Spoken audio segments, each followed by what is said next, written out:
Hi, I'm Sarah. And I'm Trent. And this is Studio 20 Live.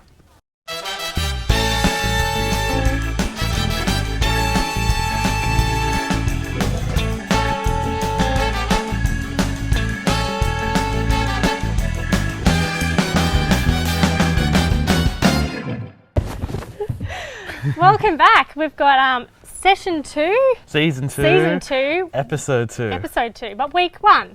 Yeah, week 1. Here we are back again. Good to be back, but not the uni hall aspect, but like the mingling with people it's been aspect. about, I think, 10 weeks since we hosted together. Yeah, it has been ages. Back to the future. I only talk to you when I host too. Yeah, I haven't spoken to you for 10 weeks. You look a lot different. Oh, yeah. So we've got a huge show planned today. Yeah, it's pretty big. I'm pretty happy with it. We got UOWTV shortcuts, and we've also got the news with Tess. We've got a Gong snapshot. We've had some students from the journalism department who've been wandering around the Gong, seeing what there is to see and do, so we'll show one of those videos. We've also got My Kitchen Go Rules, of course, and the rant with Angie. And we've got a special talent, Alex Johnson, aka Coast and Oceans, will be performing for us. But first up for In the Limelight, we've got Standstill from the Heapsgoods.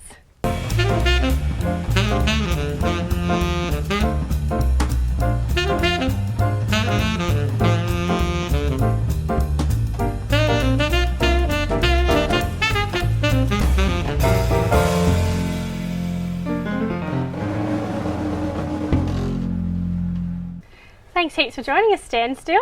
It's fun. Go for a few names though. Paul, Zuby, Standstill. Whatever you want to call me, you can call me. Standstill sounds good. Yeah, we're going to launch in and see a bit of your music in a sec, but can you just tell us what kind of vibe you go for with your band? Basically, when we started out, we had this sort of idea, we wanted to sort of rehash the old 70s style punk, the old school sort of stuff. We're a bunch of old farts that have never really grown up, so that's just what we're into. Sort of the rebellious punk sort of thing? Yeah, the Sex Pistols, the Ramones, the Clash, the Damned, that sort of first wave of punk. Cool. Yeah. Cool, let's take a look. Yeah, let's take a look.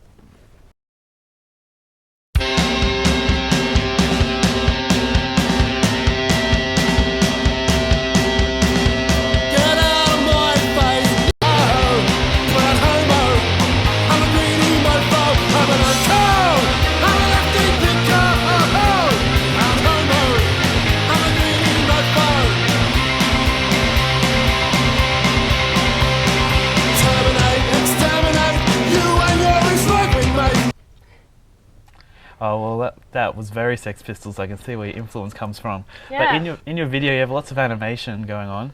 I think I saw Doctor Who, a reference to Doctor Who in there. How do you get all your animation and make your music videos? The animations are done by a guy called Fox, who's from a band called Nancy Vandal. They've been around in Sydney for a very long time. He's good friends with our lead singer and songwriter Ronnie Reckless. They've been in a band together in the past. And Fox is quite well known for his animations. He does a lot of artwork for different bands, that sort of stuff, and a lot of video clips. So we just say to him, this is the sort of theme we want to go with, and he runs with it. Cool. And how do you get the ideas for the sort of themes and? Well, it's just our view on everyday life. Yeah. You know, we've got songs that are just about we've got one called Extreme Games, which is just taking the piss out of extreme sports, that sort of thing. Another one, Pilates, where we sort of looking at society's got very soft, and we've got to run off to our Pilates class. And we've got to have our lattes and stuff like that. It's just social commentary basically. Yeah. You mentioned Pilates, extreme sports, and your latest one does politics. Lots of really diverse topics. How did all you guys come together with and pick topics like this? Ronnie Reckless, our lead singer and main songwriter, he writes most of the lyrics, along with Rory and Griffin, our other rhythm guitarist. It's just basically whoever comes up with an idea will write the song and bring it to the band, and then we'll work on it as a band. Yeah. And so you said you're a high school teacher. I am a high school teacher, yes. What other kind of backgrounds do the people in the band come from, and how did you form? We've got a pretty diverse background actually in the band. Dr. Barjas Dubrau, our keyboard player, she's a English lecturer up at UTS in Sydney. Ronnie Reckless, he sits in a little booth in a shopping centre in Corrimal and dispels his wisdom to the passing like a concierge type of thing? Well, on the side and cuts a few keys and fixes a shoe or two here and there. Yeah. Rory Griffin, our rhythm guitarist, he's studying film at TAFE. And Slapstick McTaggart, our drummer, who's originally from England, she's a translator. She's Wow. a Spanish to English translator. So yeah, we're all Very diverse. very Very diverse diverse. backgrounds. Yes, Yeah. I would say that. So, How did the band come together? Well, probably about 18 months ago, early 2013. We got together. Ronnie come to me with an idea of what he wanted to do, and asked me if I was interested. So we started jamming and played our first gig in April last year. We've played 26 gigs since then, around Wollongong, Sydney, Newcastle, and soon to be Canberra. So it's been very busy. We've done Yeah. a lot of stuff. So in that short period, we've got 2 EPs out and a third to come out, which is that Didn't We No, that song off there is from our forthcoming EP, about to be released. he actually brought in a gift, which is good. Most guests don't. But anyway, future guests that come on the show, gifts are appreciated. Yeah. He brought in and he gave us this. That's Yeah. our second EP, which is recorded live at the Hope Festival last year. The Hope Festival is a yearly festival that's on every July, bringing awareness of suicide prevention. Okay. It's in memory of a lady called Belinda Dean, who's a good friend of a lot of people in the music scene in Wollongong. Yeah, okay, great. Oh, well, thanks for coming in, Paul, and we really appreciate the gifts. Yeah, we've also got a t-shirt, so we and can some be stickers. groupie It glows in the next dark week. as well, so you know. It does Oh, go in the that's dark. awesome. I know what I'll be wearing in the next episode. We're going to have to fight between this one, I think. It's Or mine. cut One it of in you should half, have the sticker, maybe. one can have the I don't t-shirt. think you'd Yeah. win You a fight could with wear it as a me midriff. over this t-shirt. Only one of us is leaving this studio with a t-shirt, and it's me. Been told. Well, thanks for coming in, Paul. Thanks now, so Thanks for much. having me. now it's time to go to our UOWTV shortcut, and we have Cameron Warner.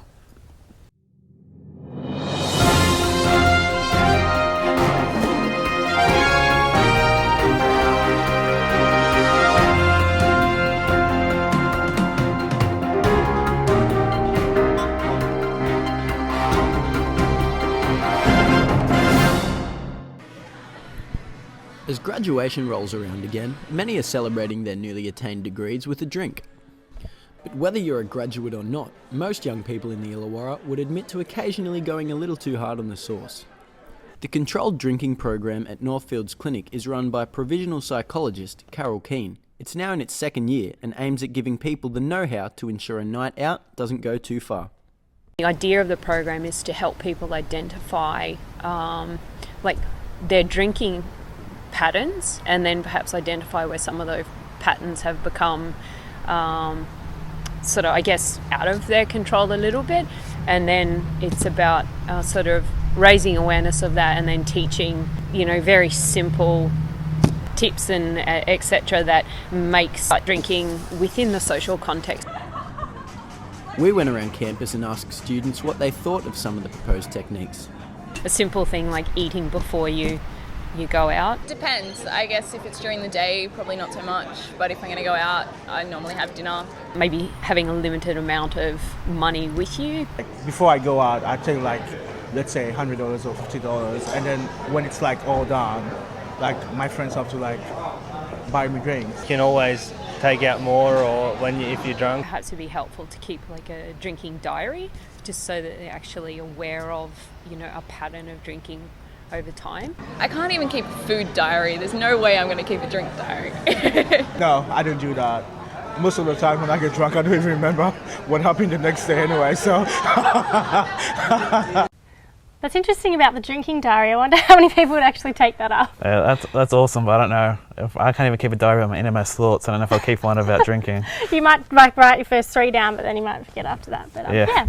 There's also been some more developments in the sort of drinking culture at UOW. Professor John Stone has come up with a new interactive gaming app, which teaches you to not eat junk food or drink too heavily. And it's called No Go. We can't access it yet. It's in its development stages. But you basically click when you see something healthy, and you don't click when you see something not healthy. Yeah, well, I'm always going to click on the not healthy because look, you might not be able to tell, but I like the junk food. I like a good afternoon binge as well. Well, we know everyone here at Studio 20 loves a binge while we're working. Yeah. M&Ms. But it's about training your brain to react to training those muscles to be able to say no really fast. Yeah, I interesting. get that. That could work. Yeah. Coming up with some more news now, not just UOW but around the world, we have Tess.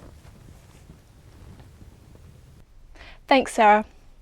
Gaza's only power plant was destroyed as Israel intensified its offensive in response to Hamas rocket fire. The power plant's director, Mohammed Al-Sharif, said the power plant is finished. creating a dire situation for Gaza residents who only had electricity for a couple of hours per day before the attack. The European Union and United States will impose further trade sanctions against Russia to punish President Vladimir Putin for supporting pro-Russian separatists in Ukraine. However, it looks unlikely that Australia will follow at this stage, as it needs Russia's help to ensure safe passage to the MH17 crash site. It's not just the Commonwealth Game podium that's covered in green and gold, it's a records book too. By day 7, Australia has 21 new records in the pool and on the cycling track, 5 of which are world records, and they are currently on top of the medal standing.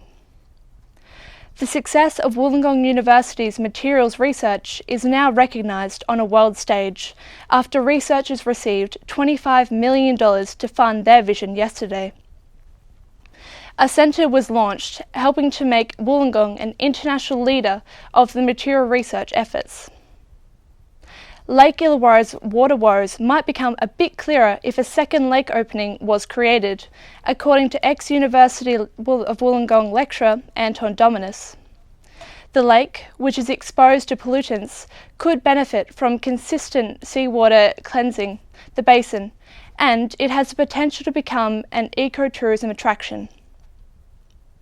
Brace yourself, Wollongong, the Rollergeddon of roller derby is coming to town, as the UOW Sports Hub hosts the region's first co-ed bout this Saturday, starting at 4:30. Expect an evening of evading, barging and entertainment. And you might have pinched your lunch, but now the Evil Duck needs your help choosing a new name after being immortalised as the UOW mascot. Submissions can be made online at Student Life and close at 3 p.m. on Monday the 4th of August, with 4 of the top names available for public vote the next day. Back to you.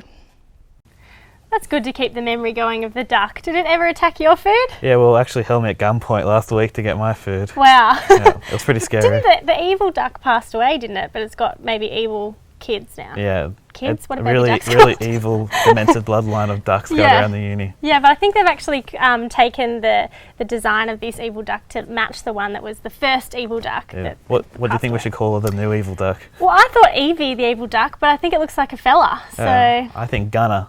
Because Gunner. it holds the guns at people. Fair enough. Yeah, you could enter that. Win a GoPro. It's a pretty good competition. Also coming up, now we've got breaking news from this morning, which was a bus crash which happened on Northfields Avenue just out front of the university. The driver apparently didn't have his foot on the brake, so it reared into a pole and apparently smashed down a brick wall. But unfortunately no one was injured. There was the driver, or there was no one inside the bus at the time, and fortunately no one was on the footpath because it actually mounted the footpath just on the entrance to Uni Centre there, and so it was very lucky. Yeah, avoided some dangerous situation. Luckily, some crack reporting from the UOWTV team down there to get some photos. Good timing that was, Speaking of breaking news though, it's now time for our break where we'll catch you up on what's going on in Wollongong.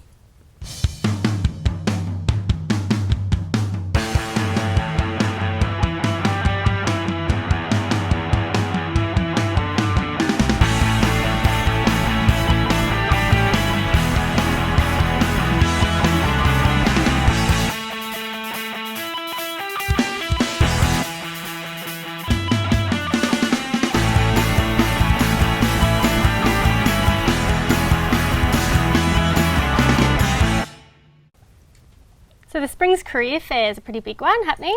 Yeah, well, it's a chance for us to reevaluate ourselves. I might look into nursing. Yeah. You could, never know what can happen at the Careers Fair. I don't know, If this whole Studio 20 thing doesn't work out, it's good to have a backup. Yeah, that's it. I'm sure it will. It's all good. But head over there. I think it's in the Sports Hub, to say. But it's always a good chance to mingle with future employers, perhaps, and get your foot in the door. Yeah.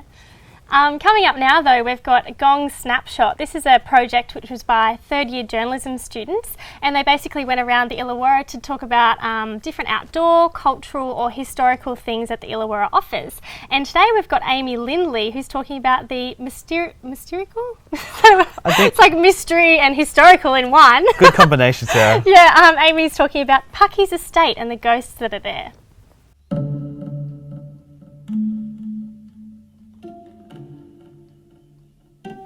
Boasting wetlands, sand dunes, rare little rainforests and a lagoon, Pucky's Estate Reserve lies less than 20 minutes walk from Wollongong city centre.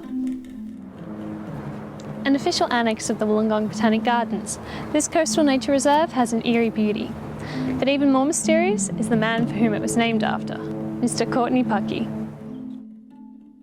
He came from Cornwall towards around about 1885 and he worked as a chemist in Crown Street in Fatty's chemist shop, and he bought this estate, and the idea with that estate was to be able to manufacture salt. That was his big thing, you know, to play around with it. He was really experimenting with making salt. He spent his whole life doing that. For the last 3 years, Michael Connor has brought his character to life with the famous Ghost of Courtney Pucky tour. I've got two obsessions really, but my main one was I made salt. That's the hardest part actually, devising his personality from all of the facts that we know. We know that he was secretive, and we know that he was eccentric. We know that he was busy. So he would have been a busy sort of person. He would have been on the move all the time, and I try and do all of those things. Today, the only reminders of Pucky's life are the crumbling concrete foundations of his family home, Seafields, which was finally demolished in 1958 after years of neglect.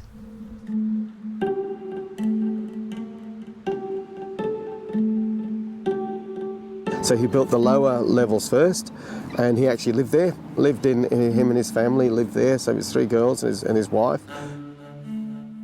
A lot of people talk about that there was a ghost down there, you know, and they say it was Courtney Pucky. So I'm not sure, you know. So I've never seen him. Oh well, that was spooky. I think we're gonna have nightmares about Pucky's ghost tonight. If I didn't already have nightmares about Pucky's, it's a pretty scary place.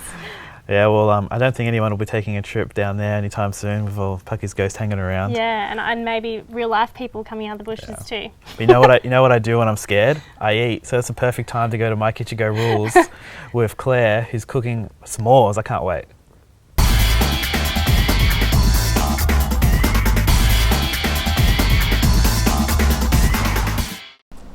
Thanks guys, I'm here at the Kitchen Go at Building 25.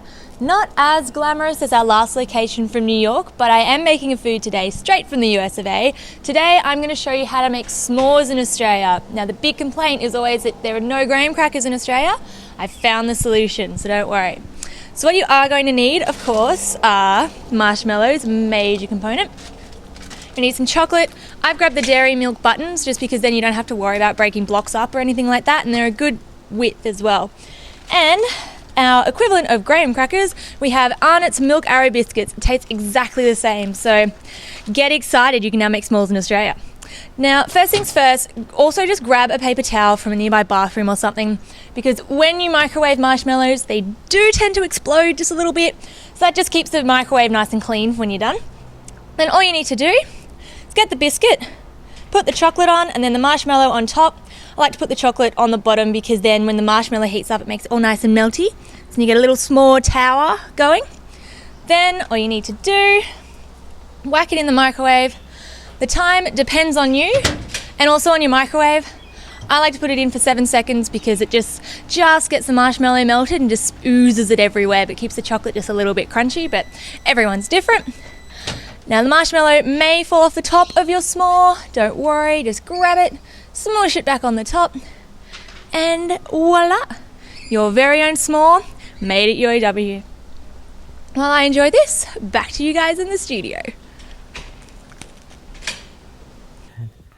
Thanks, Claire. I don't think I'll ever forgive her for not sharing some of that s'mores yeah, with me. Yeah, that's delicious, and because it's cold as well. S'mores by the campfire. Yeah, well, small marshmallows and digestive biscuits. What more don't you want? Yeah, seems like a weird combo. Who comes up with these things? Americans. Anyway, now we've got the rant with Angie, who's our resident ranter. She finds people on campus who have got something that they're fired up about, and this week I think it's textbooks.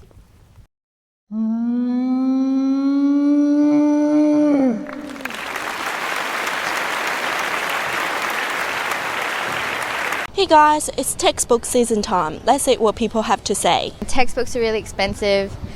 I have to pay like $400 for my textbooks, which is a lot of money, which you don't use them after this semester really. Also, the bookshop didn't even have the textbook that I need. There's like 31 people in the class and they only ordered 15 textbooks. So now we can't even get it until like week 3, by which time you've already missed 3 weeks of readings. I don't have enough money to go out with my friends, go out to concerts, do any festivals or anything like that. So you guys should definitely lower the price, for sure. Thanks, Angie, for another one of our classic rants. How much have you spent on textbooks, do you reckon? 4 years, I've spent a fortune. Have to be close to $85. That's close to 3 digits on textbooks. Wow, it's pretty unfortunate for the people studying medicine and that sort of thing, though. They cop it with the prices. Well, journalism students have it tough too, Sarah. So $85 for 4 years. So. Yeah, they're sneaky though. They say you need like the latest edition, but really it's only a few sentences different to most last of the time year's. it's your lecturer that wrote the book. Yeah. Pretty dodge. But if you want to get discount or cheaper textbooks, you can head to the Woosa Book Bank, which is in Building 19, or also there's some Facebook pages with UOW Buy, Swap and Sell, that sort of thing, or also the Alumni Bookshop, which is just near UOW Security, opposite the uni, near Botanical Gardens. Also, you can team up with Gun of the Duck and rob people at gunpoint for the textbooks. Options. Anyways, now it's time for our special talent. We've got Alex Johnson in, also known as Coast and Ocean, to give us a special song. Okay. Hey guys. This one's called Watching the Stars. I wrote it when I was like on the beach, just watching the sunset, waiting for the stars.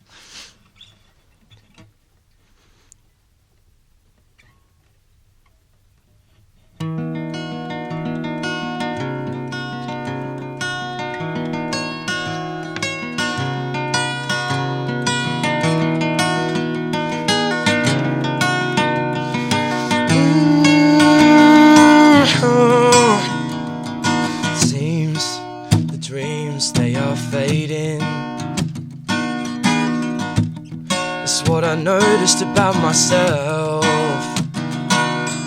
I'd let you in if you could take me far from here.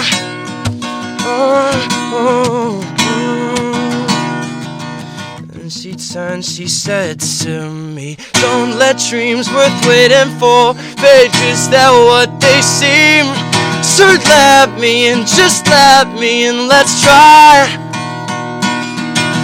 Fly over the stars till morning light, baby. Just let me in, just let me in, let's touch the stars. Oh. Yeah, I know I'm fading.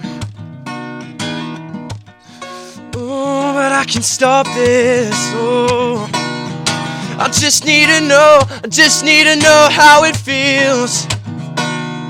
And the person I wanna be can come next. Just don't let yourself go, don't let dreams worth waiting for fade, 'cause they're what they seem. So let me in, just let me in, let's try. Oh, fly over the stars till morning light, baby. Oh, just let me in, just let me in, let's touch the sky. So I'll be watching the stars, I'll be watching the stars. Oh. Let it go, all you need. Forget the torments inside your soul. All you need is just to believe. So don't let dreams worth waiting for fade, 'cause they're what they seem. So let me in, just let me in, let's try. Oh, fly over the stars till morning light, baby. Oh, just let me in, just let me in, let's touch the sky. So I'll be watching the stars. Oh, let's wait for the stars. Oh, ooh. I'll be watching the stars. Let's wait for the stars. Oh.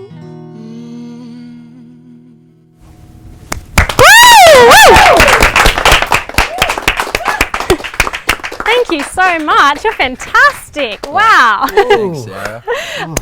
So tell us where the name Coast and Oceans came from. I was in Thailand like a little less than a week ago, and just playing guitar over there just got me the name, just playing on the beach and stuff. So it's a week-old name? Yeah. Oh, okay, cool. I was going by another name, Yeah. which was Everyone Is Drinking, but that's more like techno kind of stuff that I do. Yeah, okay. So you not just acoustic guitar, you got other avenues of music you pursue? Yeah, like I'd got this whole another style. I'll have to bring you in another time. And do you everyone's hope, drinking. Yeah. And do you hope to make a career out of music, or where do you sort of see yourself going? Yeah, with Coast and Ocean, I'd like to. Oh, Everyone Is Drinking is more like just joke stuff, but that would be fun to hit up. But yeah, definitely pursuing Coast and Ocean for sure. Cool. And do you get the opportunity to perform much? I understand you're on the radio as well sometimes. Yeah, I go into like local radio stations like that. Yeah, I perform here and there around Wollongong. Like I got some regular monthly gigs, which is good. Yeah. Now I just need to move up to Sydney or something like that. Big smoke. Or just come and see a 20 every week. It's cool too. Come here, yeah. This is where we find the next best This is where Kylie Minogue started here. Oh, real nice. No, but the next Kylie Minogue could. Yeah. We're not saying you're the next Kylie Minogue though, right? I'd be happy to be the next Kylie Minogue. Yeah, I'd be happy. Yeah. Be the next Kylie. Well, we have some talent in the Illawarra. Awesome. That's for sure. Thanks for having me. No worries. Yeah. That brings us to an end. Cool. We'll see you next week. I'll see you guys next week. Bye.